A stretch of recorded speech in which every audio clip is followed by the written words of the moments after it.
Using the King James Version Bible in hoodoo might actually be binding your ancestors. Using the King James Version Bible in hoodoo might actually be binding your ancestors. I know I'm gonna have so many ATR people that's gonna come in here and act a fool, so many people that's gonna stitch. Just hear me out. This is my opinion. I was born and raised in the church before becoming spiritual. Listen and hear me out. I feel like using the Bible in hoodoo binds them instead of freeing them. Because listen to the facts. Voodoo predates Christianity in Africa and had nothing to do with the Bible scriptures originally. Nothing. Here's another fact. The black church and hoodoo as we know it today emerged after the slave trade and forced conversions. So here's a theory. When our ancestors were enslaved, their original spiritual practices were violently suppressed. Christianity was forced on them, often on pain of death, and many other things that could happen to them if they didn't comply. So to preserve some of their practices, they disguised them using Christian and Catholic elements. But here's the thing. By mixing in these scriptures, we may be unintentionally reinforcing the very chains meant to bind our ancestors' power. Think about it for a second. We're using the tools of the oppressor in our spiritual practices. And you got to remember, the Bible was often the only book that slaves were allowed to read.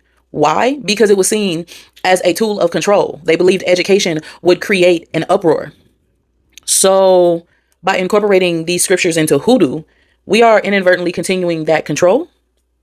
See, voodoo in its pure form tapped into the ancient African spiritual systems that predate Christianity. It was a direct line to our ancestral power, unfiltered. Ring shout dances and spirit possession and so many other things and herbal healing and blah, blah, blah, blah, blah. Voodoo originated in West Africa, particularly in a region that is now Benin. It is a complex spiritual tradition that honors ancestors, nature, and nature spirits. And a lot of the key elements, again, include a supreme creator, which is a god, lesser spirits, which is the Loa, rituals to communicate with these spirits and ancestors, use of natural objects like plants, animals, stones, and spiritual work, and an emphasis on healing and protection. Respect for the cycles of nature and the interconnectedness of all things. So oral traditions were also passed down, and the knowledge was passed through generations. Drumming, dancing, and possession trance as forms of spiritual communication happened, and so many other things. This is our ancestral practice. So this ancestral practice was about connecting with the forces of nature and the spirit world to bring balance and healing to the community. It wasn't about good versus evil as often portrayed, but about maintaining harmony in the aspects of life. So I ask you to ask yourself, when you're working your roots, are you truly connecting with ancestral wisdom?